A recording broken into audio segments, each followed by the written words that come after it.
बिस्मिल्लाहिर्रहमानिर्रहीम। आज के प्रोग्राम के साथ मैं हूं नुसला मलिक।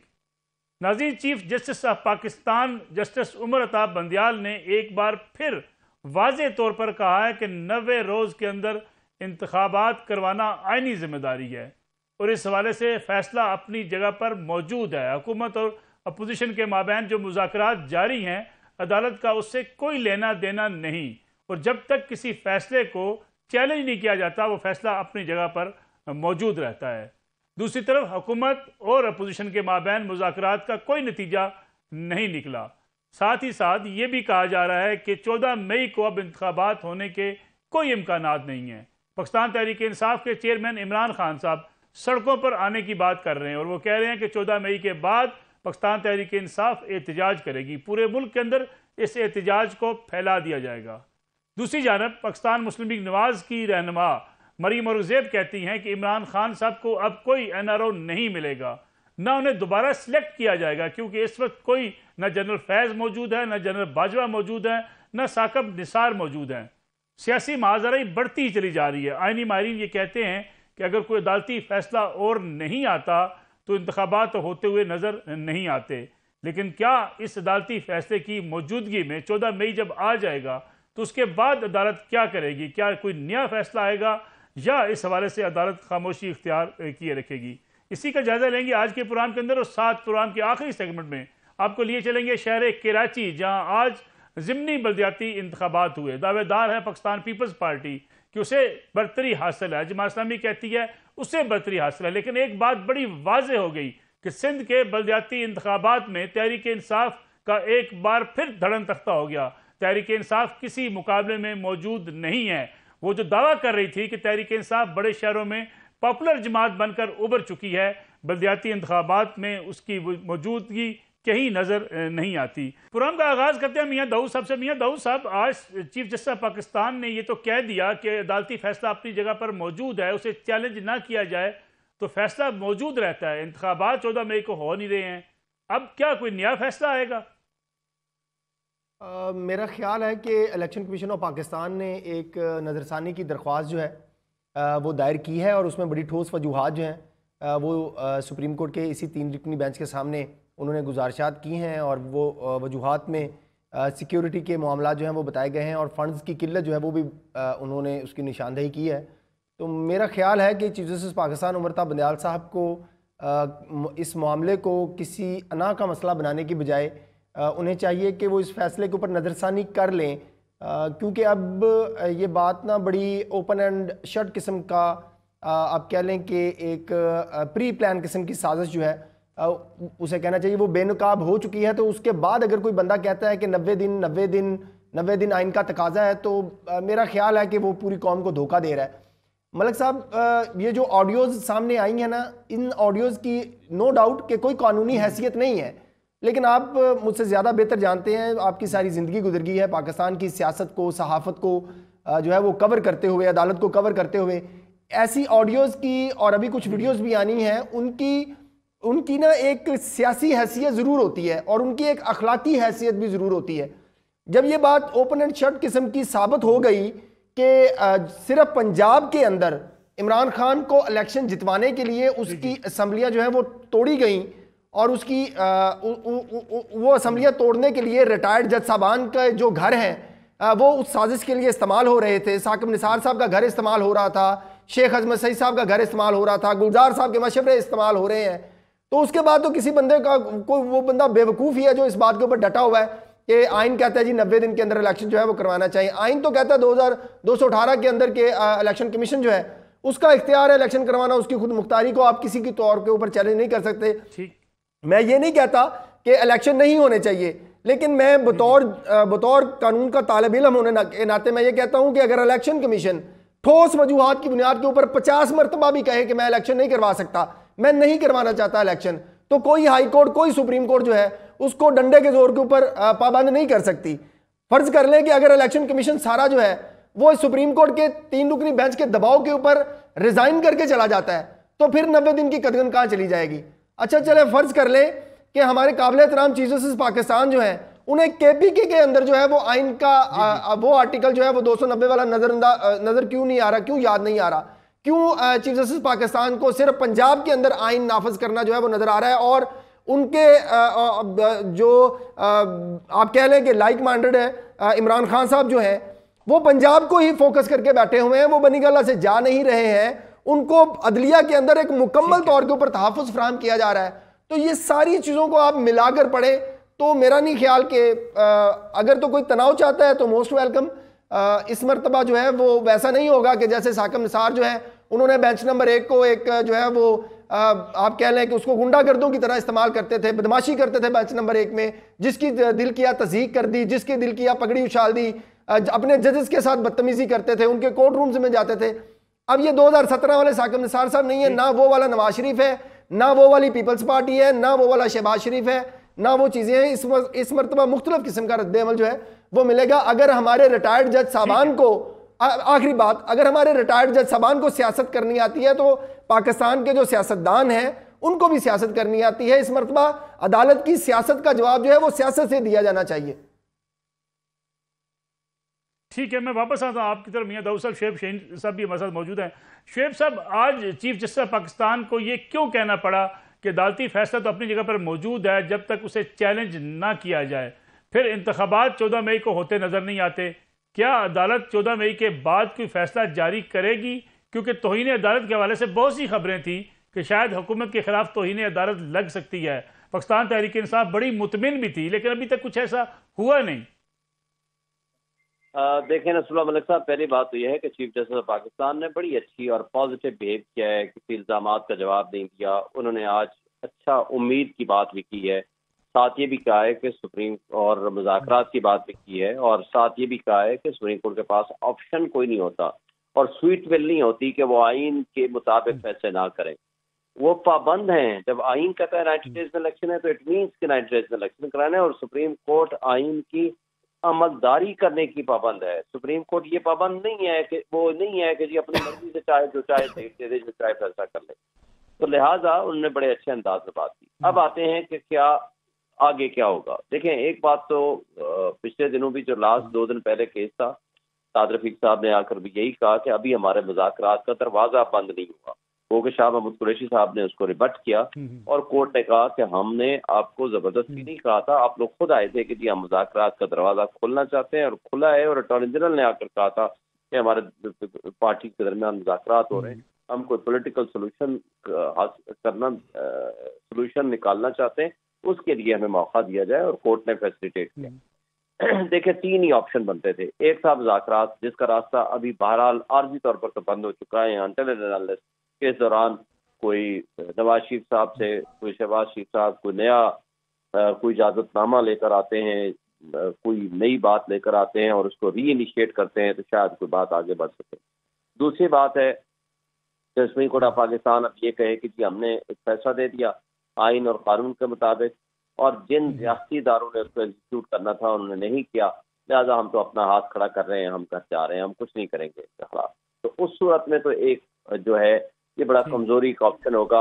जो 22 करोड़ आवाम सुप्रीम कोर्ट को अपने हुकूक का मुहाफिज और जामिन तस्वर करती है, और नेचुरली हैं, क्योंकि जहाँ जहाँ एग्जेक्टिव वायलेशन करेगी ह्यूमन राइट्स की, या जहाँ जहाँ मसला होगा, वाहिद फोरम है वो सुप्रीम कोर्ट ऑफ पाकिस्तान, जिसकी तरफ लोग देखेंगे और जिसके पास आएंगे for enforcement of their fundamental rights.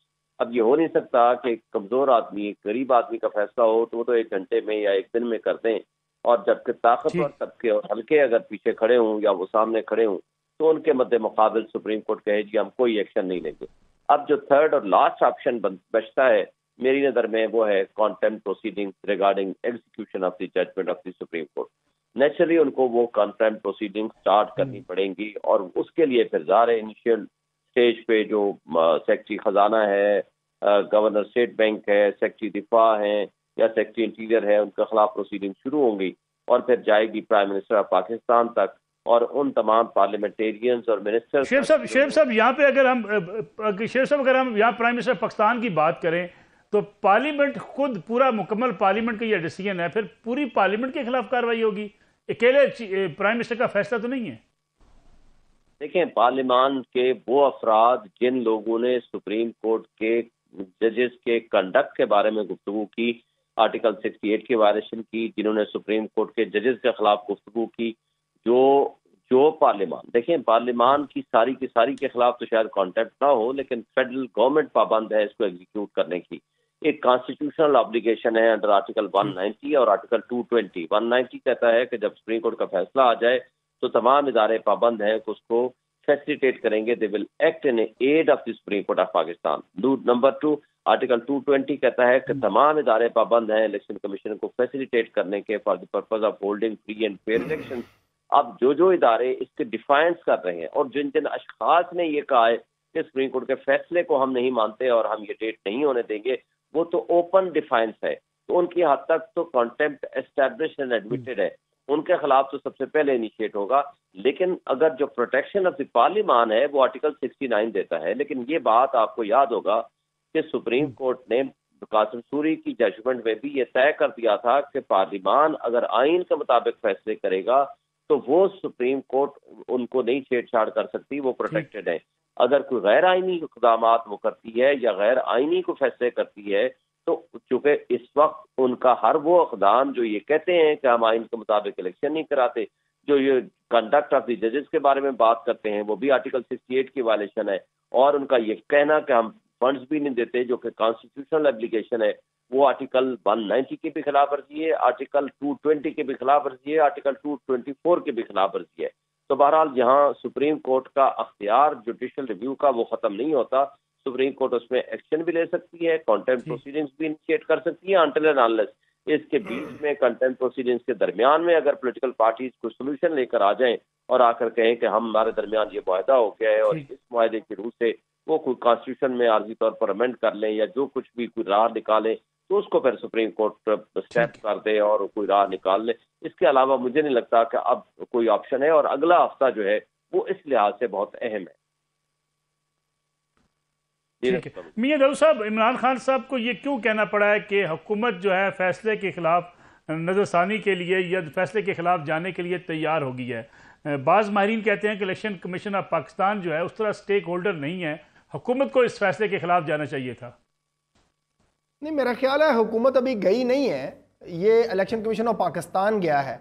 और हुकूमत अगर चली जाती है तो खैर ये उनका अपना डिसीजन होगा। मैं तो इस बात का बतौर वकील हामी नहीं हूँ कि जब इलेक्शन कमीशन ऑफ पाकिस्तान की एक नज़रसानी की दरख्वास्त आ गई है तो उसमें जो हुकूमत है या PTI है या कोई और जमात जो है उसको उसमें नज़रसानी की जो है वो दरख्वास्त दायर करनी चाहिए। अगर ये बात इमरान खान साहब ने कही है तो फिर तो वो 100% झूठ ही होगी, क्योंकि इमरान खान साहब जो है उन्होंने ज़िंदगी में कभी सच नहीं बोला। मैं अपने बड़े भाई शुएब शाहीन साहब की बात को थोड़ा सा एक्सप्लेन करना चाह रहा था। मेरी ज़ाती राय में अब ये शुएब शाहीन साहब जो फरमा रहे हैं वो 2000% दुरुस्त फरमा रहे हैं। आइन के आर्टिकल 190 की बात भी दुरुस्त फरमा रहे हैं, 224 की बात भी दुरुस्त फरमा रहे हैं, 220 की बात भी दुरुस्त फरमा रहे हैं। लेकिन ये तब होता है जब किसी फैसले के मुतनाज़ा होने के ऊपर सवालात ना उठे हों, जब किसी फैसले के पीछे छुपी हुई साजिश जो है वो बेनकाब ना हुई हो, जब सुप्रीम कोर्ट का कोई फैसला बिल्कुल 100% आइन के मुताबिक हुआ हो, जब सुप्रीम कोर्ट के अंदर खुद से जो है वो शफाफियत आला मेयार की हो। लेकिन एक ऐसा फैसला जिसमें चीफ जस्टिस पाकिस्तान के अपने कंडक्ट के ऊपर जो है वो सवालात उठा रहे हैं और कोई बाहर का बंदा नहीं उठा रहा, उनके जज साहबान उठा रहे हैं, और फिर उसके बाद आगे तसलसल से पंजाब के अंदर आइन के ऊपर अमल दरामद करने के लिए एक तौहीन अदालत की धमकी जो है वो दी जा रही है, और KPK के अंदर आइन जो है उसको नहीं माना जा रहा, और जो आइनी इख्तियार है इलेक्शन कमीशन ऑफ पाकिस्तान का उसको जो है वो रोंदने की कोशिश की जा रही है। सुप्रीम कोर्ट खुद इलेक्शन कमीशन ऑफ पाकिस्तान बनना जा रही है।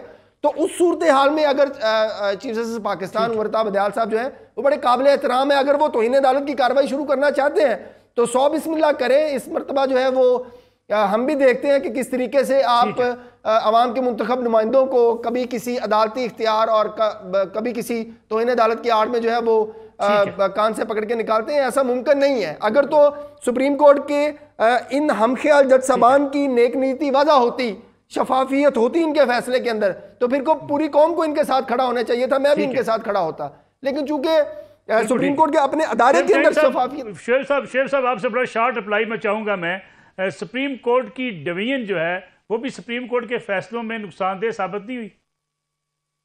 देखिए, इस पे तो कोई शक नहीं है कि ये तकसीम अगर इंटेलेक्चुअल लेवल पे डिफरेंस ऑफ ओपिनियन हो तो वो तो उसका अच्छा रिजल्ट आया करता है, वो कोई बुरी बात नहीं है। लेकिन जिस अंदाज की ये तकसीम है, ये कोई अच्छी बात नहीं है और इसने मजीद प्रॉब्लम क्रिएट किए हैं। सुप्रीम कोर्ट की इज्जत और तकरीर में कमी आई है, इसमें तो कोई शक नहीं है।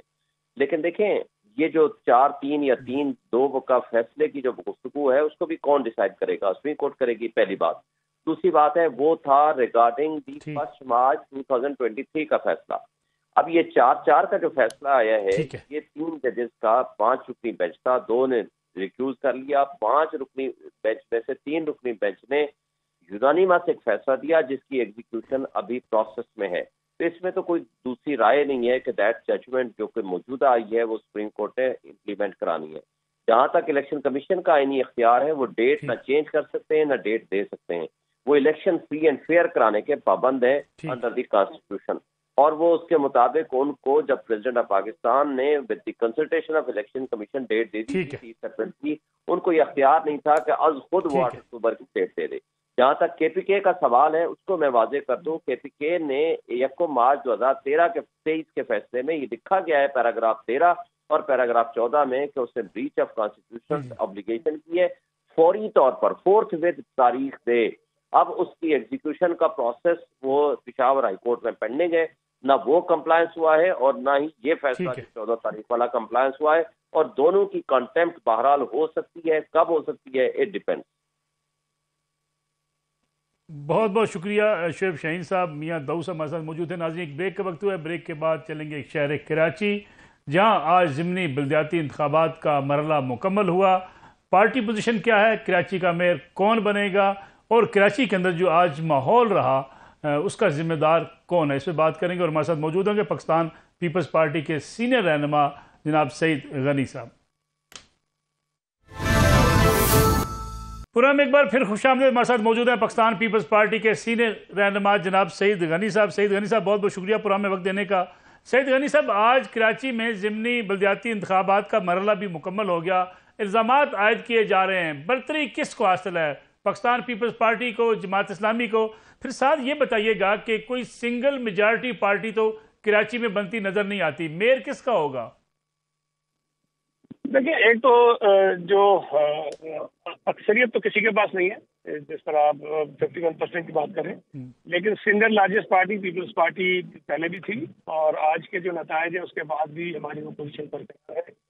पहले हमारे 99 बनते हैं 226 के जो इलेक्शन हुआ था और आज जो 11 है उसमें 5 हम अभी तक जीत चुके हैं और 2 पर अभी तक हम क्लोज हैं। मुझे नहीं पता फाइनल रिजल्ट उसका क्या आता है, इम्कान है कि शायद हम जीत भी सकते हैं, हार भी सकते हैं। तो 5 हम जीत चुके हैं।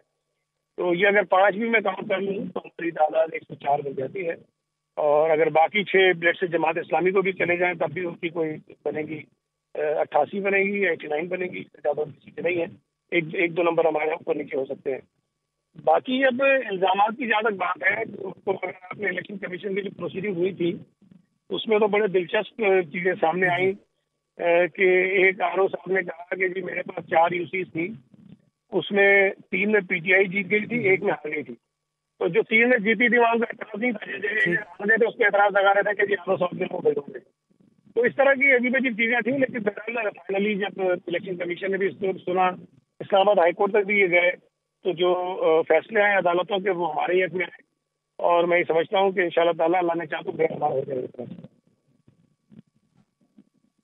लेकिन सईद गनी साहब, आपको भी किसी जमात से इत्तेहाद करना पड़ेगा। जमात इस्लामी आपके साथ इत्तेहाद नहीं कर रही, पाकिस्तान तहरीक इंसाफ किसी के साथ इत्तेहाद नहीं कर रही, तो क्या अगर कोई जमात अगर कराची का मेयरशिप जो है वो मुंतखब कराने में कामयाब नहीं होती तो हम रन ऑफ इलेक्शन की तरफ देखें, क्या होगा क्या कराची में?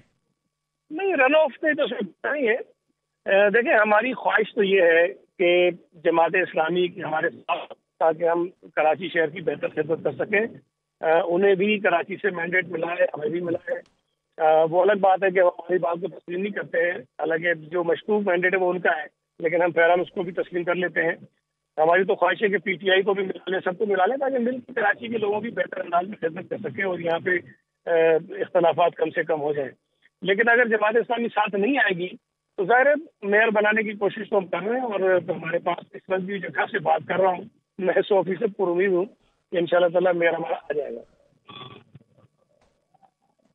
क्या पाकिस्तान तहरीक इंसाफ के साथ भी कोई इत्तेहाद का इम्कान है पाकिस्तान पीपल्स पार्टी का? देखिए, उनसे एज अ पार्टी तो हमारी बात कोई नहीं हुई, लेकिन देखिए कराची शहर से जो लोग जीत कर आए ना, खासतौर पर जो बलदियाती नुमाइंदे होते हैं, उनकी ये ख्वाहिश होती है कि उनके हल्के में काम हो ताकि लोगों के मसाइल हल हो। और ये सबकी राय है कि अगर पीपल्स पार्टी का मेयर आता है तो शायद कराची के मसाइल बेहतर तरीके से वो हल कर सकेगा, और किसी और जमात का होगा तो फिर वो रोने होता है इस तरह पहले होता है। तो अक्सरियत में जो लोग हैं उनका ये ख्याल है कि पीपल्स पार्टी के मेयर को हमें सपोर्ट करना चाहिए। इसीलिए मैं कह रहा हूँ कि शायद हम बड़ी आसानी से अपना मेयर मुंतखब करा लेंगे और उसमें हमें लोगों के वोट मिल जाएंगे। सईद गनी साहब, एक शेयरिंग फार्मूले की बात भी की गई थी कि कुछ अरसे के लिए, हाफ अरसे के लिए आपका मेयर, हाफ अरसे के लिए जमात इस्लामी का मेयर, वो ऑप्शन मौजूद है, ये उस पर काम हो रहा है? नहीं, ये बात कहीं से नहीं हुई थी, मुझे नहीं पता ये कहाँ से आई थी। ये बात हमारी तरफ से कहीं भी नहीं हुई और ये मैं समझता हूँ मुनासिब भी नहीं है। मेयर वो बैठ के बात कर रहे थे कि मैं तो शुरू से कहता हूँ कि जब बात करेंगे, बातचीत में हो सकता है कि रास्ता कोई और भी निकल आए, लेकिन वो कहते हैं जी पहले हमें मेयर दें तो फिर हम बात करेंगे। तो वो सारे के शेयर पे तो बात ही हो सकती है ना, जिस तरह इमरान खान कहते हैं पहले इलेक्शन की तारीख पे फिर बात करूंगा मैं। तो इस हवाले से तो थोड़ा मुश्किलात है, लेकिन मेयर इंशाल्लाह हमारा होगा और पूरी मुद्दत के लिए होगा। बहुत बहुत शुक्रिया। सईद गनी साहब मौजूद थे हमारे साथ, पाकिस्तान पीपल्स पार्टी के रहनुमा। एक नाज़रीन, एक ब्रेक का वक्त हुआ है और हम एक बार फिर खुशामदीद। हमारे साथ मौजूद हैं कराची शहर से senior anchor person journalist Fawad Ahmed साहब। फवाद अहमद साहब, ये बताइएगा, अभी सईद गनी साहब हमारे साथ मौजूद थे, वो कहते हैं कोई पावर शेयरिंग फार्मूला नहीं, हम खुद पीपल्स पार्टी जो है अपना मेयर मुंतखब करा सकती है। उन्होंने दावा किया कि अब तक वो 5 नशिस्तें जीत चुके हैं और बाकी नशिस्तें अगर सारी की सारी जमात इस्लामी जीत भी जाए तब भी पाकिस्तान पीपल्स पार्टी के पास 104 नशिस्तें होंगी और कुछ लोग पाकिस्तान तहरीक इंसाफ से या दीगर जमातों से उनका साथ देंगे तो वो अपना मेयर आसानी से मुंतखब करवा लेंगे। ऐसा ही है? देखें जी, अभी तक की जो सूरत हाल है, 11 नशिस्तों के ऊपर आज इलेक्शन था। अगर इन रिजल्ट्स को छोड़ भी दें, क्योंकि अभी तक गैर सरकारी नताइज के मुताबिक पीपल्स पार्टी भी 4 नशिस्तें क्लेम कर रही है और जमात इस्लामी भी 4 नशिस्तें क्लेम कर रही है। आप बता रहे हैं कि सईद गनी साहब 5 क्लेम कर रहे हैं, हो सकता है जमात इस्लामी कुछ देर के अंदर 5वीं नशिस्त भी क्लेम कर दे। बुनियादी तौर पर जो पीपल्स पार्टी की इस वक्त नशिस्तें हैं ये उन्हीं अजला से हैं जिनको वो क्लेम कर रही है कि जो इससे पहले पीपल्स पार्टी ने जीते हैं, यानी किमाड़ी से, जिला गरबी से और इसके अलावा कराची के ऐसे इलाकों से कि जहां पीपल्स पार्टी का बहरहाल वोट बैंक मौजूद है। लेकिन अगर आप इन इंतखाबात को भी देखें, सिर्फ आप जिला जनूबी की लियारी की उस निशिस्त को छोड़ दें कि जहां से पीपल्स पार्टी इस वक्त कामयाब हुई है, क्योंकि उस निशिस्त के ऊपर 4 वार्ड जो है वो जमात इस्लामी जीत चुकी थी, लेकिन जो है वो जो चेयरमैन का इलेक्शन था वो इंतकाल की वजह से जवाद शुएब साहब और दूसरे एक साहब हैं उनके दरमियान होना था, लेकिन वो एक उम्मीदवार के इंतकाल की वजह से नहीं हो पाया था। वो निशिस्त पीपल्स पार्टी जीत चुकी है, मेरे पास नताइज मौजूद हैं। वो एक आप समझ लें कि अपसेट शिकस्त कह सकते हैं जमात इस्लामी के लिए, क्योंकि वो वार्ड AQC के 4 वार्ड हैं और चारों वार्ड वो अच्छी अक्सरियत के साथ जीत। अब्दुल रशीद साहब तो बड़े एक्टिव थे, बड़े दावेदार थे कि मेरी यूनियन काउंसिल में हमें कोई हरा नहीं सकता। देखिए, असल में ये यूनियन काउंसिल सैयद अब्दुल रशीद जो जमात इस्लामी के वाहिद MP हैं कराची से, उनकी रिहायशी यूनियन काउंसिल है और ये जवाद शुएब उन्हीं के भाई हैं, इसीलिए हम उनको जानते भी हैं, इसीलिए उनके हवाले से हमें मालूम भी है। और यहाँ की जो 4 वार्ड की नशिस्तें हैं उसमें अच्छे मार्जिन के साथ जमात इस्लामी जीती थी, लेकिन गुज़िश्ता रात ये हमें इत्तला मिली थी कि पाकिस्तान पीपल्स पार्टी इस नशिस्त को संजीदा ले रही है। ज़ाहिर लियारी उनका एक गढ़ है और लियारी के अंदर वो माजी में एक बड़ा जख्म खा चुके हैं कि जब 2018 के आम इंतखाबात में शकूर शाद साहब ने बिलावल भुट्टो जरदारी साहब को लियारी से ही हराया था। तो उस जख्म को खाने के बाद पीपल्स पार्टी किसी कंप्रोमाइज पे तैयार नहीं है कि वो किसी लूज बॉल के जरिए जो है वो छक्का खा ले और यहाँ से निशिस्त हार जाए। बहरहाल अगर जमात इस्लामी की हम बात करें तो जिला वस्ती के अंदर नॉर्थ नाज़िमाबाद की जिस निशिस्त के ऊपर इंतखाब था वहां से जमात इस्लामी कामयाब हुई। लांडी के हवाले से कहा जा रहा है कि वो कामयाब हुई। जो झगड़ा होता रहा वो 2 जगहों पे हुआ है, एक औरंगी टाउन के अंदर झगड़े हुए हैं और दूसरा शाह फैसल टाउन में मुस्लिम लीग नून और जमात इस्लामी के दरमियान झगड़ा हुआ है। अच्छा, इस वक्त अगर हम नंबर गेम की बात करें मलिक साहब, तो नंबर गेम इन 11 नशिस्तों को अगर छोड़कर भी हम देखें तो पीपल्स पार्टी के पास नंबर गेम ज्यादा था। लेकिन अगर शहर के टाउन्स की, वार्ड्स की और शहर के उन अजला की के जो शहरी इलाके कहलाते हैं या मजाफात नहीं कहलाते, जिला वस्ती की बात अगर हम करें, जिला जनूबी की बात करें, जिला जनूबी तो पीपल्स पार्टी ने मुकम्मल तौर पर जीता, लेकिन जिला वस्ती तकरीबन जमात इस्लामी तमाम ही जो है वहां से यूनियन काउंसिलर्स 4 के अलावा तकरीबन कोई 40 के करीब लेकिन फवाद अहमद साहब क्या अब ये समझा जाए कि हाफिज नईमुर रहमान साहब और पाकिस्तान तहरीक इंसाफ दोनों की मेयरशिप से छुट्टी हो गई? देखिए जी, पाकिस्तान तहरीक इंसाफ ये समझती है कि जमात इस्लामी के साथ मेयरशिप में जाने के लिए वो कंफर्टेबल नहीं है। एक ही तरीका था कि जमात इस्लामी की पाकिस्तान तहरीक इंसाफ के मुकाबले में डबल नशिस्तें हैं, यानी कि पाकिस्तान तहरीक इंसाफ का नंबर 40 के आसपास है और जमात इस्लामी का नंबर 90 के आसपास है। तो जमात इस्लामी को अगर वो हिमायत अपनी तहरीक इंसाफ की तरफ से मिल जाती तो शायद जमात इस्लामी की आज ये पोजीशन होती कि वो बहुत एतमाद के साथ ये कहती कि हम पीपल्स पार्टी का मेयर नहीं आने देंगे और अपना मेयर बना लेंगे।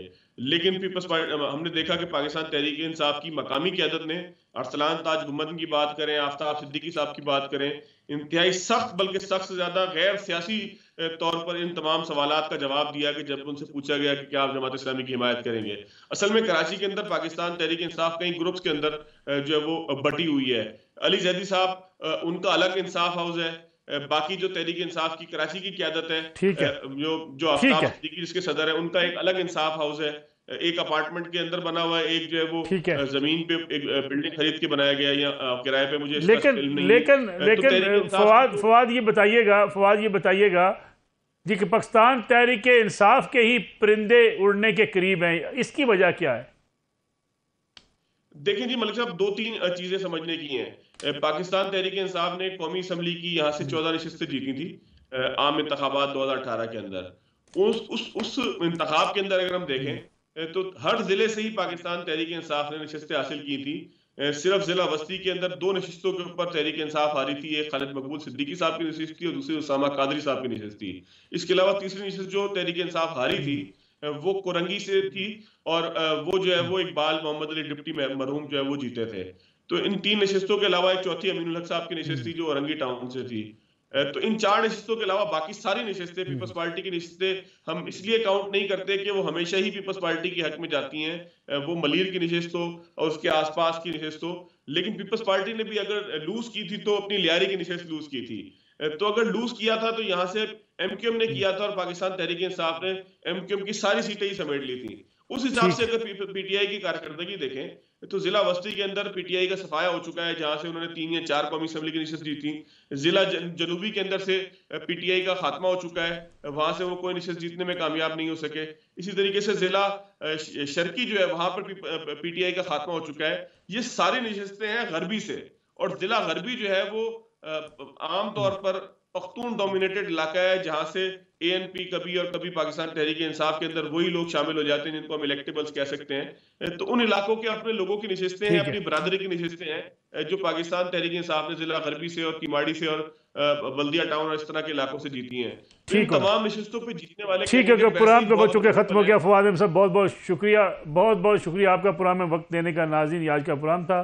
अगले जुमे रात 10:03 में आपकी खिदमत में दोबारा हाजिर होंगे। इजाज़त दीजिए, अल्लाह हाफिज़।